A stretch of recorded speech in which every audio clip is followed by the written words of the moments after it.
Прво нека обезбедат консензус, после нека ми се јават. Поранешниот председател на МАНУ академик Владо Камбовски демантира дека е ангажиран во работните групи за уставни измени. Усвојување на нови амандмани во највисокиот правен акт според него не е шега за која попатно ќе се измисли варијанта како да се изведе, туку строго пропишана постапка.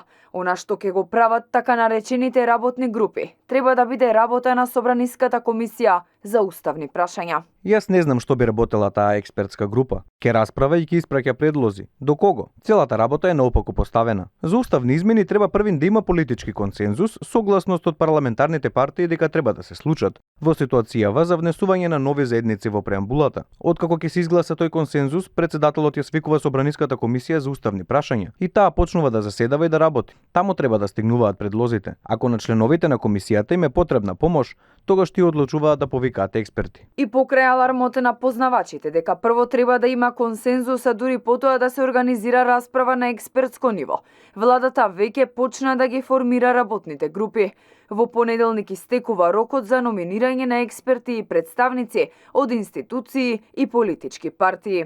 Ќе испратиме писмо до Министерството за правда и ќе објавиме јавно кој ќе не представува во таа работна група. Многу важна работна група, за која се надеваме дека и сите политички партии ќе дадат своја номинација, бидејќи местото за размена на идеи, за давање на предлози и за дефинирање на преамбулата и сето она што тие две точки кои што би требало да ги промениме во Уставот се вистинското место за таа дискусија е таа работна група. Но на патот кон Европската Унија не се пречка само уставните измени, туку домашните задачи кои мора да ги исполниме. И покрај тоа што владата декларативно се залага за борба против корупцијата и владење на правото, состојбата во македонското општество е загрижувачка.